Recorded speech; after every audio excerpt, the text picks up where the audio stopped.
This is Concepts, where two pretentious sirs quibble over ideas that explain today's world. Phil Shea and Steve Rose. My name is Phil Shea. I am writing for makeaskillcheck.com, and you can find more writing by me at hittingeject.com. Steve? My name is Steve Rose, and you can find more about me at steverosephd.com, where I write about mental health and addiction. Welcome to Pros and Concepts. Welcome. Today we're going to be talking about a more casual one of my own creation, which we have been laboring under a different title for a long time now. I've been talking with Steve for probably months at this point, just thinking about it and calling it the Wells effect, which apparently is a different effect. Yeah, I thought this was a real thing because you kept referring to this Wells effect. And I was like, oh, this is a really good concept. I like it. So I'm looking it up on Google for more information. I'm like, this sounds nothing like what he was telling me about. I'm like, wait a minute, this is an actual thing. We need to rename the thing you're talking about. Yeah, so we kind of landed on the less sexy or less concise paradoxical outcomes, which is more descriptive than it is anything else. So I guess it's helpful in that way. But the Wells effect, as I was originally calling it, is based off of H.G. Wells' time machine. And this is the definition of the concept, that any action you take to stop a particular outcome ends up causing that particular outcome. It's a common trope in any sci-fi time travel sort of story, but it is also something that we see in our everyday lives. In fact, we had one example of that right as we were about to record this. Steve, do you want to tell them about that? Right. And I guess in my attempt to be efficient and brief in my communications with you about what time we were recording, you completely didn't understand what I was saying, leading to a minutes-long back and forth through audio and me clarifying, which I could have clarified in a few words in my original message. Yeah, exactly. He cut too close to the bone. He started cutting off some muscle there because by trying to trim the fat, he got a little cut happy there. He said parched is the one word. And I'm like, what does that mean? How is that at all helpful for me to figure out when we're starting to record? If it would have been like parched drinking or getting a drink 5 minutes or something like that, or 5 minutes alone would have been concise enough. But instead, no, we had a back and forth being like, what do you mean? What does that mean? How long is that going to be? I responded by saying it's hot outside. Like, oh, really? I could have guessed the cause of the thirst, but I still don't know what time we're recording at. So yeah, this is the kind of silliness that ends up happening from this. I started thinking about it actually around Christmas time when my family was almost universally vaccinated and we were on a small town, fairly low COVID rates at the time. And this is an important facet of it. It was during the times of COVID, of course, as anybody listening now will know, but in the future may not. So we were trying to figure out how we would do our first Christmas gathering since COVID began. And we were trying to think about it because I think the government had put in restrictions for the number of people that could gather. And we were slightly over that, depending, because some people would show up and some people would leave. And so I was thinking, well, we could have some people standing outside because then technically they're not gathering inside, which means that if we are caught, then we could be like, oh, well, we're not all inside. Some of us are outside, which means that these are separate gatherings, kind of. And it's more safe this way, you see. But the very act of trying to mitigate whatever punishment might come from the police would also draw more attention from the police because there's people milling about outside, thus giving proof that there is a gathering going on. Oh, interesting. So in trying to avoid some kind of punishment, you're actually increasing the odds that it'll happen, and hence paradoxical outcome, our concept. Yes. Exactly. Like I said, this is going to be a more casual one because this is not actual academic research. There's no research other than just sitting around and thinking, oh, I thought this is an example of this I've noticed. And oh, this is another example I've noticed, because I don't know that this is an actual area of research. Maybe, I don't even know how I'd begin to find this research on that, but we didn't find any. So it's just more us talking about this idea. Well, it's a theme that we just see coming up in so many different areas, particularly in social skills. It's quite prominent, but I'm sure it's in other areas like engineering. It's in psychology, from what I know about acceptance and commitment therapy. Maybe I'll share it because there is some research around this. Good. It's not just us shooting off the cuff. Yeah. You know, the 6 pillars of ACT? Remind us. The first one being acceptance and commitment therapy. And if you're unwilling to accept something, it makes it more likely to persist and control you in your life. What you resist persists. What you resist persists. And for example, if you can't think about something, if you are unwilling to go to a particular difficult thought or emotion or something that happened to you in the past, if you're unwilling to face it, suppress it, repress it, it has a paradoxical outcome of actually controlling you more in unintended ways. And it comes about, and the thing that you're trying to not think about has more power over you if you're unwilling to go there. Oh, I mean, that makes me think of two different examples. One is somebody I used to date who would not acknowledge that she had anxiety, thus ensuring that the anxiety continues because she cannot get help for it. And so it was just like a cyclical thing, which caused more anxiety because she just had no tools to deal with it, wouldn't acknowledge it, but constantly kept feeling it. The other one was thinking that you're exempt from a particular psychological bias or something along those lines. And by thinking you're immune to it, you won't consider it or factor it in, thus making you more susceptible to it. Like I see this all the time. I just saw on Reddit, there's left people talking about the right, basically saying they do confirmation bias, implying we do not. But it's like, no, we all have these biases. When I'm talking here, a lot of the time, I may sound like I don't believe these apply to me, but no, it's more, I'm reminding myself and preaching to myself about how these things actually are taking place and how I need to keep them in mind. Though I know that may not be how it comes off. Right. Yeah, I'm above psychological, what's it called? Biases? Fallacies? Yeah. Logical fallacies. I've read the whole Wikipedia page on logical fallacies. I've studied them. Yeah. I'm above it. Actually, that's another one. Sort of, right now we're just talking about paradoxes to a degree, but this one was, I'm not super into the rationalist community, but this is one of my toes dipped into it. This is an article on Slate Star Codex, which is one of the more prominent rationalist people. And he has this article called The Cowpox of Doubt. And his thinking about this is that when we talk about irrationality or conspiracy thinking or biases, typically we talk about ridiculous things that most people don't take seriously at all, like lizard people or the earth being flat or something along those lines. And he sees this as the cowpox of doubt. Cowpox being the thing we inoculated ourselves with to fight off smallpox way back when smallpox was a huge issue. And in this way, he's saying that by seeing irrationality as being so blatantly obvious that it slaps you in the face, that we're actually making it so that we're less likely to notice flawed thinking and irrationality because it's teaching us that it's always going to be obvious and never going to be subtle. It's always going to be this big thing that only a fool would believe. And so thus we are not fools. So we will not fall for these tricks. Oh, right. So hence, like philosophical thought experiments, it would be more useful if we used like realistic everyday examples rather than like the trolley problem, for example. Like there's no situation that you're going to actually be in where there's like a literal trolley going to like hit down 5 people and you have to switch the lever to only hit one, the trolley classic problems in philosophy. But if we can think of more practical examples, it seems more subtle and we're more skeptical about our everyday life rather than thinking like, oh, I'll know it when I see it. When that trolley is going down that track, but there's so many more subtle ways that we could think about these things. It doesn't get our confidence or our hubris up too much, I guess. Yeah. I guess the whole through line of the entire time we were leading up to this episode, I was like, what will the takeaway be? I think it's more just paying attention to when these things happen and sometimes kind of leaning into them. So this particular one, the logical fallacy one of like that irrationality is always going to be obvious. That's harder because like you have to notice that that's going on for you to even address it. And that's the most difficult part. If you're aware of it, then it's already going to be less of an issue. But let's go back to more tangible things like ignoring something, hoping it'll go away. Not just in the logical fallacy realm. No, because we're talking about actions. I think the social realm is a really nice practical area to talk about paradoxical outcomes. Did you want to kind of get into that stuff first? Yeah, I think one of the ones that I have a whole list of a bunch of them going on. One of them is when you're not guilty, but you're attempting to convince others that you're not guilty can be interpreted as a sign of guilt. Oh, yeah, that's a common one. Yeah. So like, how would you go about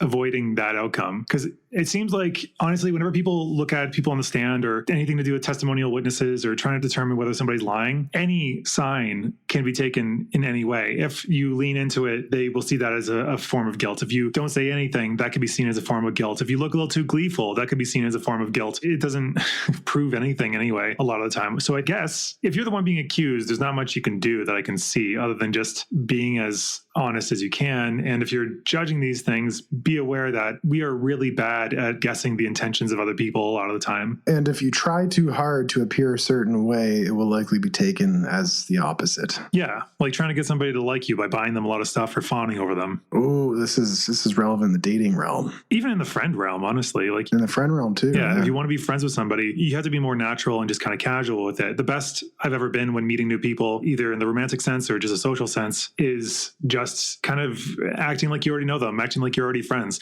In fact, there's been times at the bar where I mistook somebody as somebody else, and I walked up and just started speaking really casually with them, and it ended up really going well. And I didn't realize until a little while later that they were not the same person. They're actually a complete stranger. And I just happened to stumble across this sort of, I guess, cheat.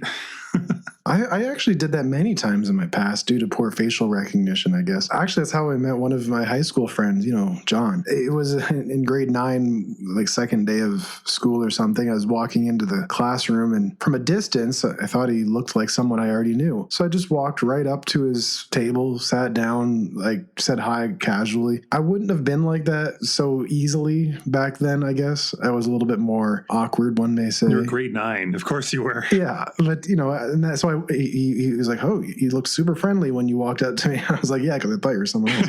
I didn't tell him that, but it's interesting because when I met you, it didn't go so smoothly. Oh, yeah. Do you remember that? Yeah, I remember that. I think I told this story at your wedding, actually, where I showed up early to class because I know that generally in classes in our high school, wherever you sat the first day was where you would sit the rest of the whole semester, probably. So I showed up early on purpose, found the seat in the back corner that I wanted to sit in, which is the furthest seat from the door. And then the second person to walk in was Steve, who in this completely empty room could have sat literally anywhere, took his time walking all the way around the entire classroom and sat directly next to me, which some might say is more socially adept, but I don't believe you even started a conversation with me. I think you just sat down and didn't say a word.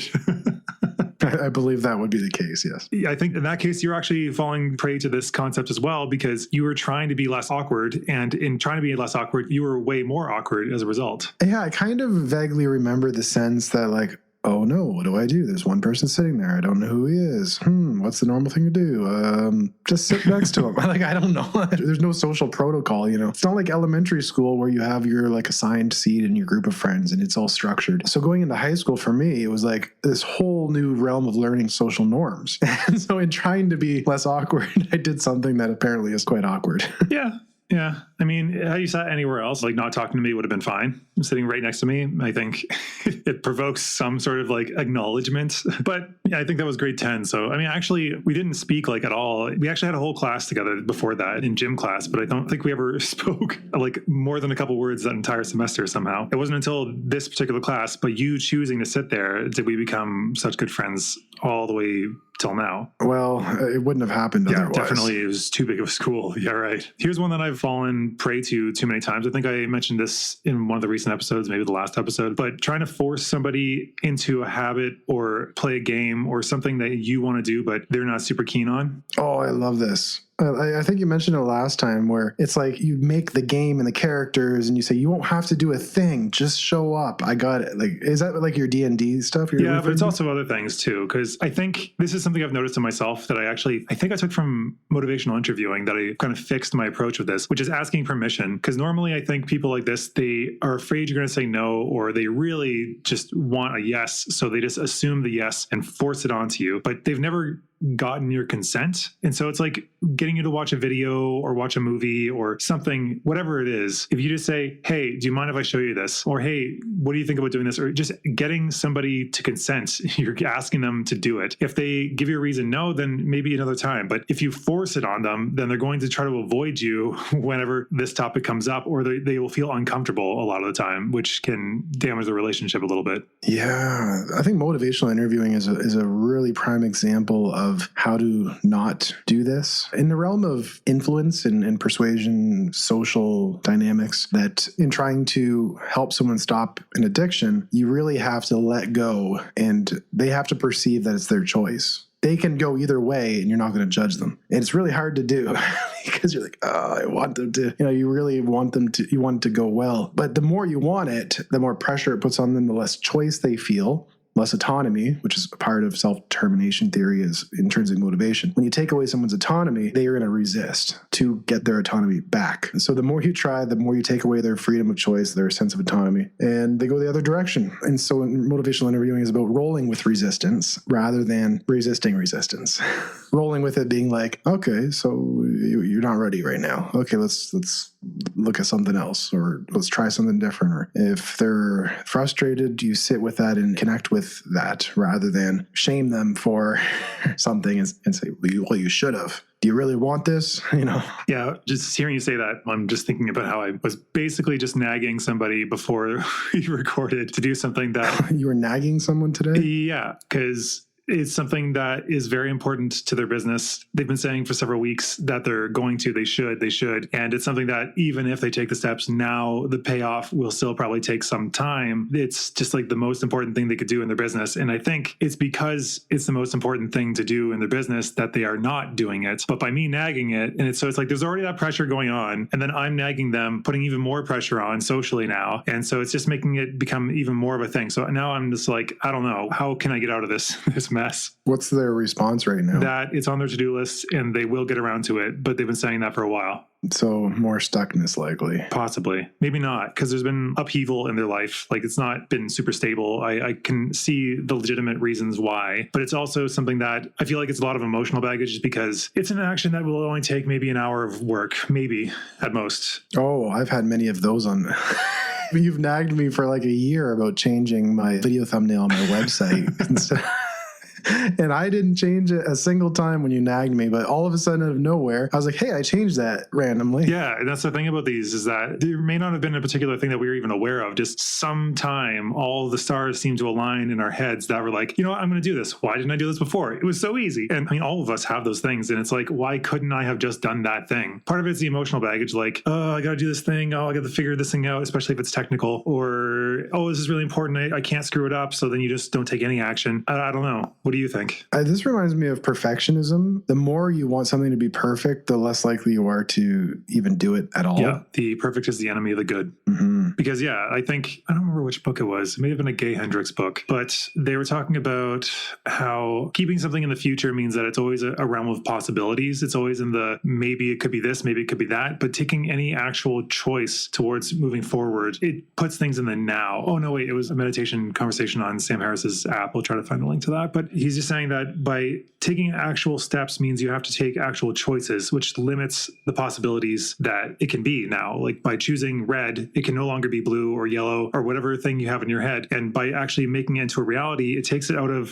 I guess, platonic realm of the forms, like the perfect possibility that it could be, and brings it down to the profane, realistic life that it is. And that is often unbearable when we want things to be great. So his take was just take any minor irrevocable step. For me, it was this trip. I had a ton of anxiety over figuring out how I was going to get to Brazil, where I was going to live, all the different decisions I had to make. And so I was just like, okay, let's just pick a date and buy a ticket. So then that's the forced framing device. We've talked about this in the past, where giving unlimited freedom for a creative project makes it so it's extremely anxiety provoking and intimidating, and you just are less likely to do anything. But by putting these restrictions on, it actually makes you have more freedom. It reminds me of that phrase, anxiety is the dizziness of freedom. How too much freedom causes you to feel anxiety because you're just like, oh no, like I can do anything, so I don't know what to do. I even just say that Instagram thing. I'm going to stop free associating and let you respond first. Yeah, I think this is because we've been talking about paradoxical outcomes as a negative thing, but I think you just touched into how it's a positive thing, because in constraining yourself, you have given yourself more freedom right now, rather than being stuck in a place that you didn't want to be, paying too much money. You constrained yourself by just booking the trip and doing it, which led to ultimately more freedom in the long term there. I'm not sure I see the connection to the concept. Well, it's almost like a paradox. In constraining yourself, you gave yourself more freedom. Yeah, I guess that's the positive side. Yeah, you're right. Putting it plainly like that does make more sense. So what I was talking about, what I would have kept going on about, but your insight is actually quite valuable for this conversation because it can be a good thing, was similar vein. constraining yourself being more freeing was this Instagram post. This girl has some genius posts, this woman, whatever you want to call her. She was saying, okay, today's my day off. And it's like she's trying, clearly the underlying message is she's trying to maximize the pleasure or productivity or just maximize the time she has off. And so first she's like, I should work on those projects on my long list of things that I should do. No, I should stop and I should relax and I should recharge. No, I should do chores and make my house look nice. And so then she's stuck cycling through these things and ultimately doesn't choose any of them, which is to choose anxiety, really. Because the only way out of this is to choose one and to be fully committed to that, not thinking, oh, I could be doing this or I should be doing that. Just picking one and going with it so then you can actually enjoy that one thing. Right. So an example of constraining yourself to have the freedom of enjoyment. Some of that reminded me of this idea of like when you really, really intend to have fun, like, yeah, it's going to be such a fun night. We're going to have so much fun tonight. It's New Year's Eve.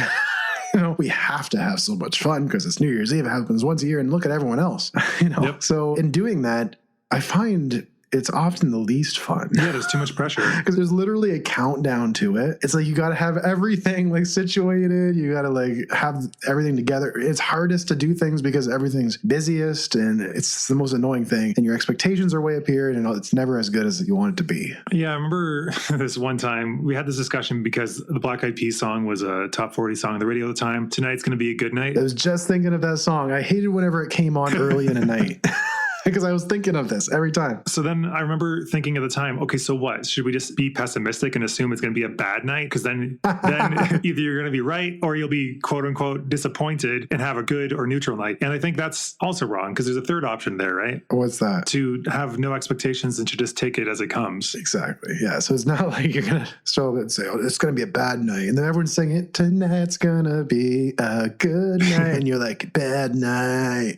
You're like, everyone's like, what are you doing? Like, I'm just trying to have a paradoxical I'm setting my outcome. expectations low so I'll never be disappointed. How pessimistic can you be? It's true that yes, you won't be disappointed, but like you will constantly be undermining any good times that do come along because you're like, no, it's going to be bad. So it'll become a self-fulfilling prophecy in a way. Yeah. So either way, but it's funny because whenever that song used to come on, like I would kind of think of this, especially early in the night, because I would be like, oh no, don't set the expectations too high. I kind of just noticed the paradox within that because like if we focus on tonight's going to be a good night, that can have a paradoxical outcome because depending on how good you expect it to be a good night, you may be disappointed. So that's the paradoxical outcome we're talking about. But then on the low end, if you focus on the negative, it can be a self-fulfilling prophecy. So why do you think it is that the negative can be self-fulfilling, but the positive will not be self-fulfilling? But they can both be self-fulfilling because maybe if you say tonight's going to be a good night and it puts you in a positive attitude, you look for opportunities, you're having more fun, like it can be self-fulfilling either way. I don't know what makes it paradoxical versus self-fulfilling. I think, if you're a very positive person, then yeah, it may be self-fulfilling on the top side, but I think it's tonight's going to be a good night. And I guess the underlying is like, or else it was a waste is kind of the unstated part. But I think if you say today is a good day, like it's fine, we're alive, even if things seem bad, I can choose to look at the positive things in life. Yes, life is pain and there's a lot of suffering in the world, but right now I'm doing okay and I'm not in jail and I've got my mobility or whatever positive things we've got that we kind of take for granted. Counting your blessings kind of thing, I guess. That could help you be put in a better positive mindset to make it self-fulfilling. Right. So instead of tonight's going to be a good night, it's like, I'm going to try to have a good night. Or maybe just whatever happens, it will be a good story, or whatever happens, there will be something positive to take away from it. Like everything is bad. Girls throw drinks in your face. Guys keep like being a jerk to you and you get laughed at on the dance floor. But I guess even if you're the heel of all these things, if you wanted to be positive, you could say like dissolve the ego and say, I was a source of an entertainment for other people. I was able to make other people feel good. That's kind of weird. I would say at least it's a good story. Yeah, all these things, I guess. But also you could say like, oh, but I was able to help this other person by like clearing the dance floor a little bit, or just minor acts of kindness can still be done even if those things are there. I think you actually gave me the Stoic journal, which I have had for over a year now, I think. And I brought it on this trip just to use it. And I have been using it. And one of the framing devices that it's given the past week has been very useful of, is this within my control or not? We can't control whether the outcome of something is good or whether we enjoy it, but we can control the actions we took took during that? Was I the person I wished to be during this night? Even though everyone else was being a bunch of dicks and the whole thing didn't work out, I still lived the way that I think I should be. I didn't give into cynicism and start being cruel to other people. I was still kind despite people being cruel to me. And that's a positive. That does very much remind me of the ACT pillars of values versus acceptance. So choosing your values, because that's something you always have a choice at, which is very stoic, these things. And acceptance of that which you do not have control over, part of the serenity prayer. And when you can let go of the outcome, accept that you don't have control over the night, and not have to cling to it's going to be a good night or else, then you might have a paradoxical outcome. When letting go, you actually are more likely to get what you wanted. Yeah. Like I said, for wearing something really gaudy to the club, I don't know why the club has been a constant theme here. But say there's going to be another theme of the club after this story. Yeah, probably. Oh, yeah, there is. Yeah, it's a perfect segue. But what I was going to say is wearing, say, a very gaudy suit to the club, let's say like a fluorescent pink suit. If you go and you're worried about how people are going to treat you, then people will treat you badly. Guys will start mocking you, and like people might start like laughing at you openly if you're showing self-consciousness. But if you commit to saying, I'm wearing the suit and I'm gonna like just go in and be like, yeah, then it goes from like a negative to a great positive. I say like it's one of those polarizing things where wearing that gaudy suit, like I guess peacocking as the pickup people would say, but I don't particularly like that. But if you are in this context, you have to commit, because if you don't commit, it's like a -5 to charisma. But if you do commit, it's like a +5 to charisma. It's not going to be neutral. It will either be amazing or terrible. So onto your story of a paradoxical outcome. Actually, how old were we? I think we were late university, 21.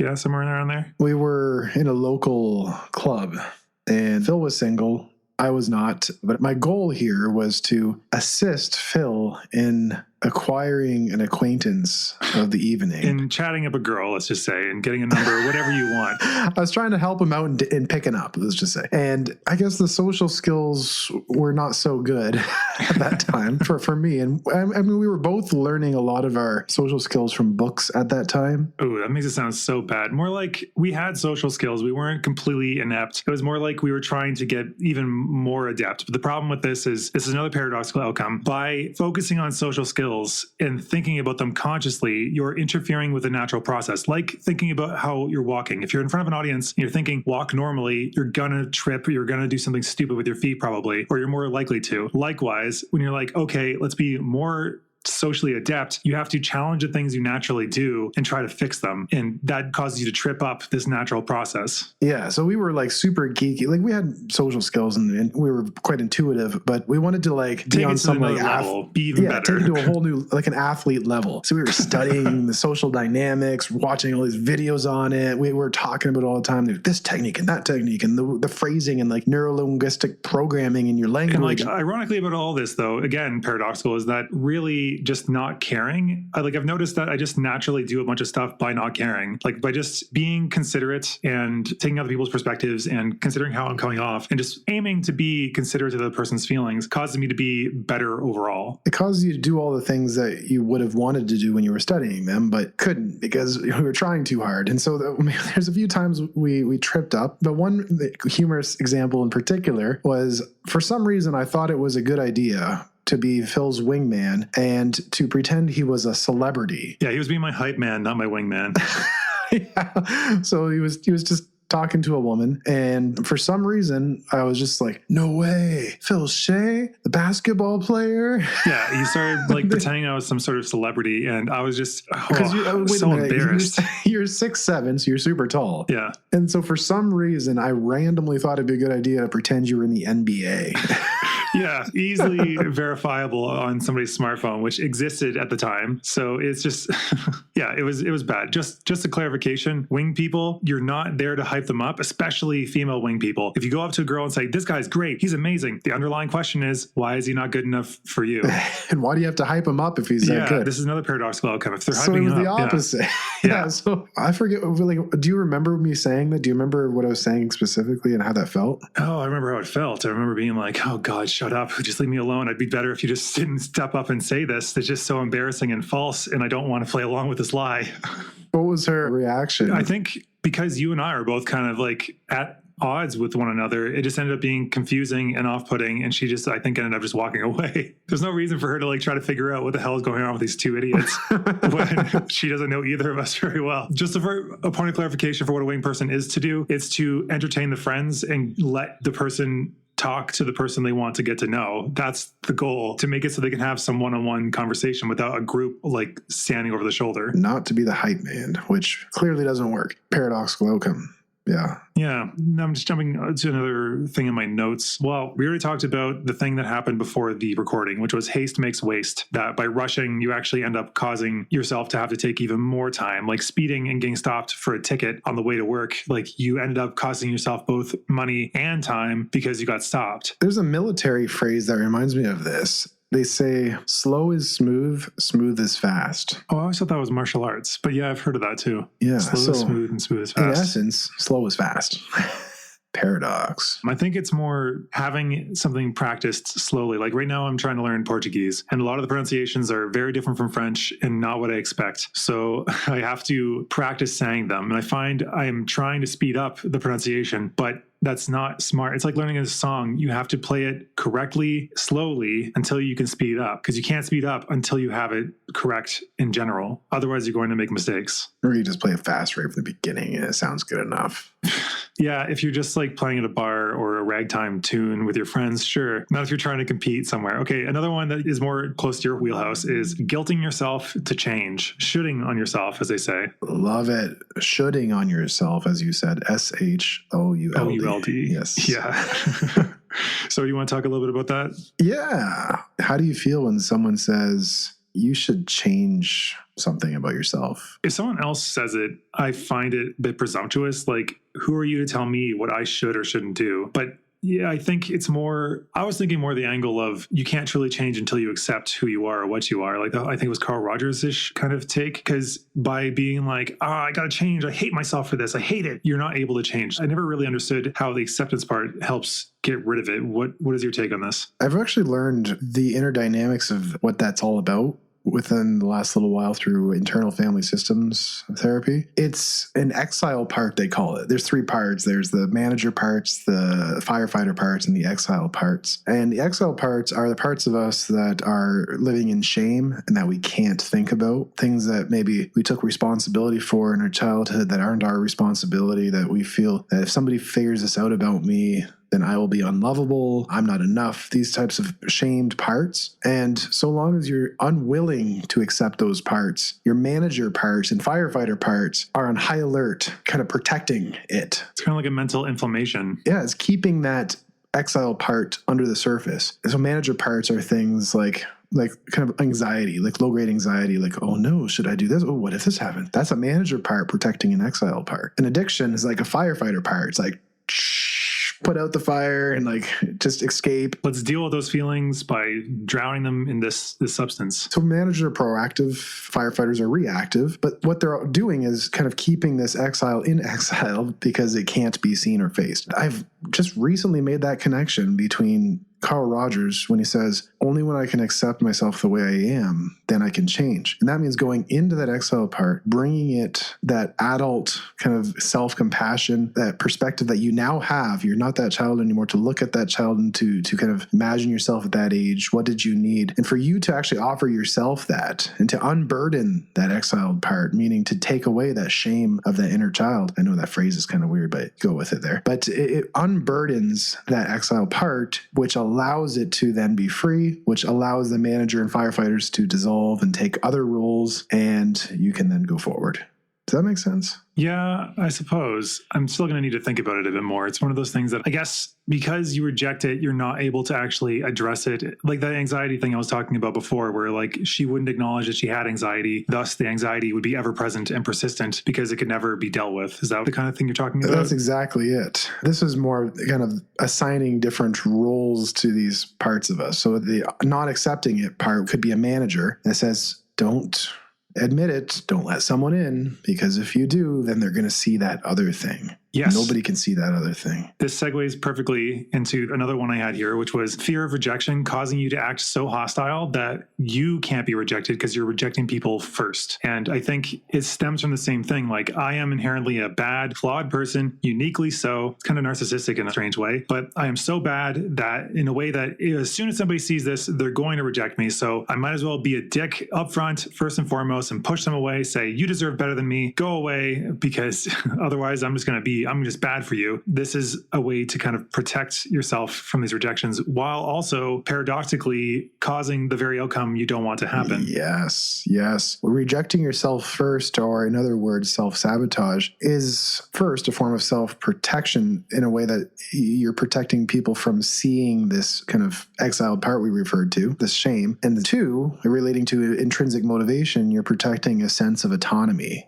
Because if you're doing the rejecting, you're in control. Yeah. I guess that makes sense. So there's two parts to that. Yeah. And it's similar to, like I talked about before, how the one time I was really into a girl and I told her all my shit basically up front, right, first and foremost, being like, accept this or go away. Like, a kind of the same thing, except for a different approach to that, where it's like, here, like, reject me now. If you're going to reject me, don't let me get any closer. Just reject it now or accept it now, and then we can move forward. But that's obviously not a very good way to approach these things. Marry me after the first date, or don't bother talking to me again, is like kind of the more extreme form of that. Oh, yes, I guess. It could come off that way, a little bit abrupt. Yes. How did it go? Was she like, yeah, I'm just going to go over here? She stuck around for a bit. She's the Australian girl that got me to go to Australia, but did end up going away as soon as I went there. Any step towards her that was actually okay by her, it seemed, and she pointed it out actually, and she was right. And then as things went on, I got over that kind of stage. Every step closer to her caused her to panic and freak out because she was herself anxious, avoidant in attachment style. So it was kind of like me pushing her away in a way, which may have been actually more comfortable to her because I wasn't moving closer. And then as we got past that and I started moving closer, that caused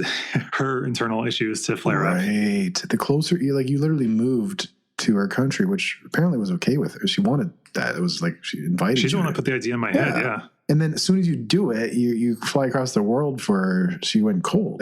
You can make it seem like a very romantic story. I wasn't going only for her. No, I'm not trying to make it into that. No, not you, of course. But the closer you attempted to get, the further she got. Paradoxical outcome. And, it's almost like this. I use the analogy of if people have dogs. Have you ever ran at a dog? I'm sure at some point, but where is this going? So what happens when you run at a dog? I guess it depends on the vibe you have when you're running at the dog and the kind of dog. Right. It's a dog Oh, then they sometimes panic or sometimes might think you're playing with them, or they'll run away. They run away. Okay. What happens when you run away from a dog? It chases you. And I recently realized it's the same with kids. Kids they like to play chase. So if you run at a kid, they'll like run away in a spirit of play, of course. Like your own kid. I'm not talking. Yeah, you're going to abduct children. A random kid. You just like run at them. No, but if you have your own kid, you run at the kid, they run away, you're playing chase. As soon as you stop, run the other direction, they start chasing you. There's this push-pull dynamic in everyday life, from animals to humans, little people in play. But in social dynamics more broadly, there's usually a push-pull dynamic happening. Yeah. You remember that one time my mom did a pull-push, actually, because there's actually a thing called a push-pull in like pickup. I don't recommend doing it consciously, but it is actually a kind of funny joke sometimes where the push is like you subtly deride them, and then pull is like you then say, but it's okay because blah, blah, blah. Like it was kind of an insult, but then it turns out to be a compliment, which is maybe the better form because it leaves on the high note. But I remember my mom one time, this is probably the better form of a joke. She said, oh, I really like your scarf, the pull. And then she said, I have the same one. And then the push, because a middle-aged woman has the same scarf as this young man. So, oh, that's a good one. Yeah. I guess you could just say, if you wanted to do the same thing, like I really like the thing you're wearing. My grandma owns the same one or something like that. Like you could use that same exact setup if you wanted to jokingly deride somebody. Another one is trying to avoid people noticing your physical flaws, let's say, or some visible thing you don't like about yourself, causing it to be more prevalent, or at least make you like, generally we're doing this because we are afraid we'll be seen as unattractive or judged or mocked. And the posture you take can make you look worse. Like if you're self-conscious about your height, you might slouch a lot, causing you to look bad. I didn't do it that much. In early high school, a little bit. I mean, yeah, probably then. But the other one is, and this I did not do. I just saw it a lot in China. And that's why I was like, no, I'm not going to do that. I was like losing your hair and then having like that single strand going over the top of your head, like a single bundle of hairs, like Homer Simpson, like stretched across the top of your head to make it seem like I've still got hair. It's still there. And it's like, you're not fooling anybody. Just get rid of it. Or I remember in grade school, I had a friend who she had a pimple on her face. And so she had long hair and she just strangely drapes it over that specific part of her face, trying to get it to not be noticed. But obviously you're gonna be like, what are you doing? If you just said, yeah, I got a pimple, like, and just owned it. But of course, teenagers are not able to do that at the time. Drape it over one part of your forehead. Yeah, it's just awkwardly, it was on her, I think her nose. So it was just like straight across her face. And it's like, she never wore her hair like that normally. So it just is super drawing the eye. Or I don't know, like acting natural works a lot better, but some people just can't. It's like you're trying to blend into a crowd. If you are trying to blend in too hard, you might stand out that much more. Right. It's like, just act natural. Just act natural. And the more you try to act natural, like the weirder you come off. I guess the better advice is relax. Whatever happens, it'll be fine. That may not always be true, depending on how dire the circumstances are. You have to accept the uncertainty, though. You say, relax, maybe yes, maybe no. I'm going to focus on what I can control. Kind of like what we said before, which is better than just got to act natural. Just got to act natural.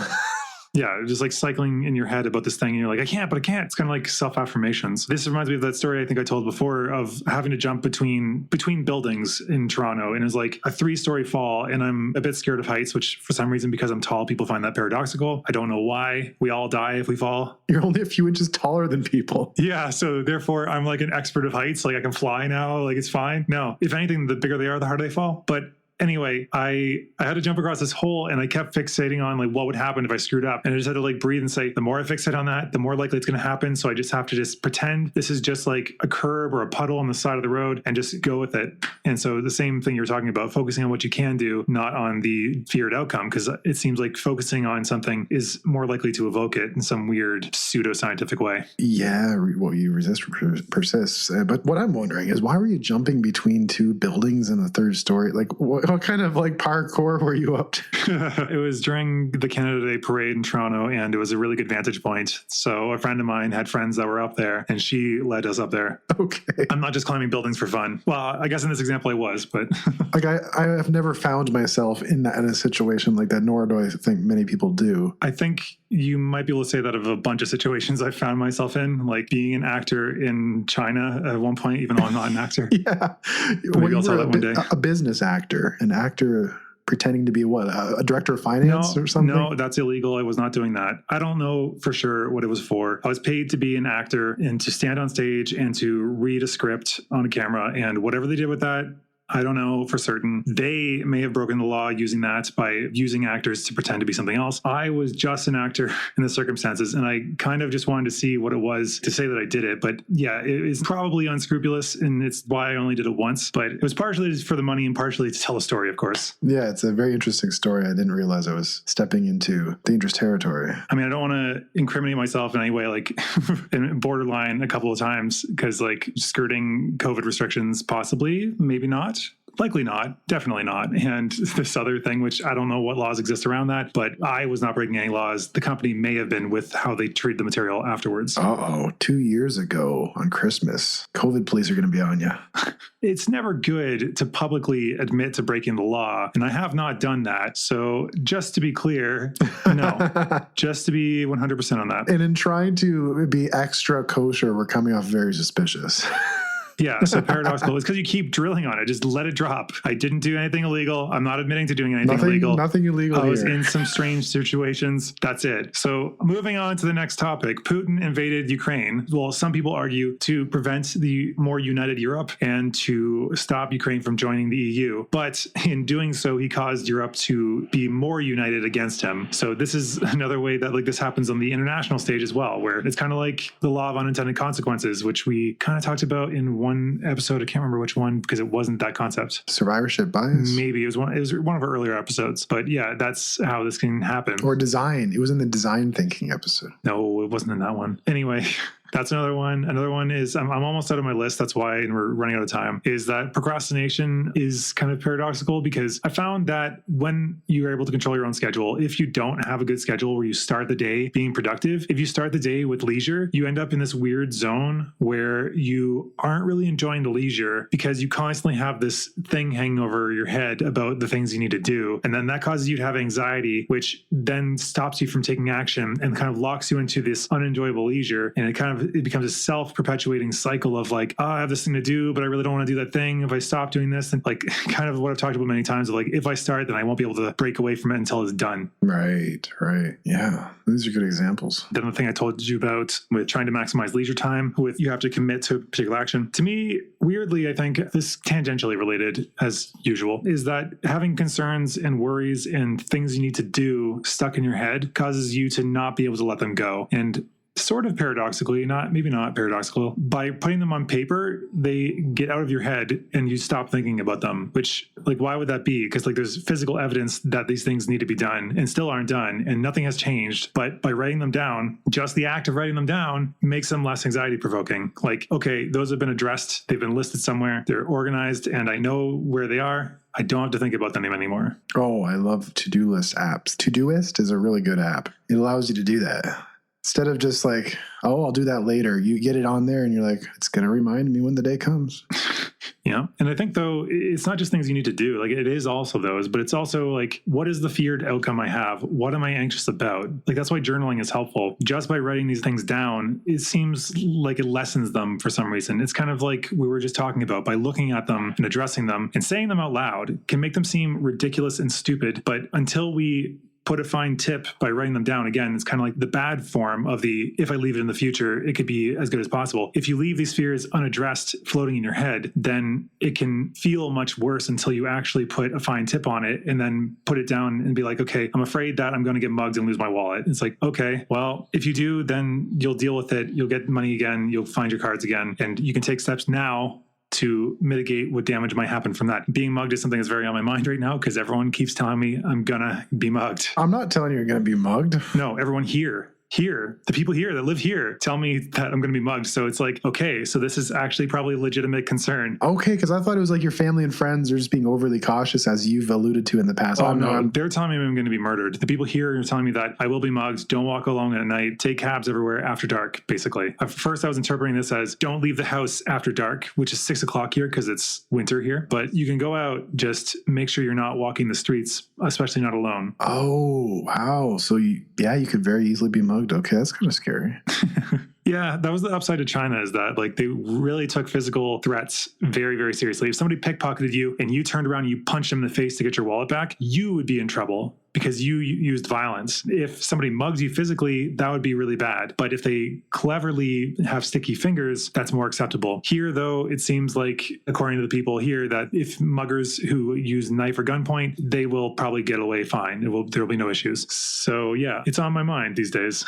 Don't get mugged. Yeah, I'm trying not to. Or at least by being aware of this concern, I've changed the contents of my wallet so that supposing I do get mugged, it won't be the end of the world. I'll only have to cancel one credit card and lose a little bit of cash. Otherwise, it's fine. Nice. Well, hopefully that's not a paradoxical outcome. That I caused it to be more likely to happen by preparing myself. Yeah. It doesn't matter if it happens. Like, if I've already cleaned my wallet out, it's fine. You're right. Hopefully not. The final one I had was actually kind of interesting, but I couldn't find it. This is in the physical sciences, I guess. Back in ancient Rome, they were making marble pillars to hold up different buildings, as was their design of the times. And they would have to ship these from different places, from like the quarry where somebody would be working on it, and then they'd ship it to wherever the people needed it. The problem was that it's not the most malleable materials, right? Or at least it's not the most sturdy. It's kind of brittle. If it takes a big enough shock, it'll crack and thus be useless. So they were shipping these pillars that are like 8 feet or more long, so pretty big, and they have to put them on supports. They can't just lay them on the ground. It'll also roll around and probably chip and have other problems with it. So they have these cushioned support blocks of wood with grooves in them to keep them on these supports, right? So over time, they noticed that a chunk of them, a percentage of them, would still break because apparently like the waves will hit it and like other causes. So what would you do in the situation? If you're trying to make it less likely to break, there's 2 blocks they're sitting on at both ends of the pillar. What was the most logical thing you could think to do? Take it off the blocks? No, I think that has its own set of problems. What they did was they put a third support under the middle of the pillar. Okay. That seems kind of common sense. Does it? I thought that sounded like it was too easy, so I went with something different. No, I wanted the too easy one because this is what they did. They did that. The problem was that actually increased the number of breakages. Okay, I figured there's going to be some paradox if you put something in the middle. Okay. Yeah, there is a paradox to it. It's just, I mean, obviously the whole thing is about paradoxical outcomes. So of course there's going to be a paradox. You're supposed to play along. Then again, I didn't really play along with your dog one. Yeah. I'm not going to be tricked. Yeah, so they put a third block. So there's the one in the middle and the one on each end now. That actually caused more breakages because apparently the way that it works is if over time with that much weight on it can compress a little bit, but different kinds of wood, different grains, they will compress at different rates. And so if one of those three pillars is the most compressed, if it's not the middle one, then that means there's a lot more stress right in the middle of the beam causing it to crack right there. Whereas if there's only two supports, if one of those goes down slightly, it doesn't matter that much because it's still just two supports, the same locations. I think this was on another Slate Star Codex post, but I couldn't find it. So if anybody knows what that is, please let me know. But that's another kind of paradoxical outcome where we think, we'll do this, but then opposite outcome. I don't know, what's the takeaway from this? I was hoping that one would come to me as we discussed it further, but I guess just act in accordance with your values, focus on the things you can actually control. Know that sometimes taking any action at all will cause the opposite to happen, and you have to stop and consider whether that's true, especially in social circumstances. Trying to get somebody to like you by spending a lot of money on them will signal insecurity, thus causing them to like you less. Being flashy, being overly fawning, all these things signal insecurity and make it seem like you're not enough. So just assume that things are going to work out. Things will be fine. Your natural self will do the things that need to be done. And if not, I mean, there are things you can work on to like just notice the things that are holding you back. And by actually looking at them, they won't paradoxically continue to exist and cause to undermine you. So all this is like basically summarized in that. Do the best you can, look at your flaws so that you can work on them, and accept that you can't control outcomes. You can only control your actions. OMG, you did it again. Did it again. What? He did it again. Oh. Sort of. I'm not going to. He did it again. Phil Shea, celebrity. Oh my God, please no. Maybe one day from this podcast. Yeah, he's famous, everyone. I actually really don't want fame. I'd rather minor fame. All you people that are listening right now, you're great. Please continue listening and tell people about the podcast because we're very slowly growing, but it's steadily getting there. So you're doing your part. Thank you very much. If you're not, consider it. But yeah, that's all we got for today. Thanks for tuning in, and we'll talk to you next time. Bye.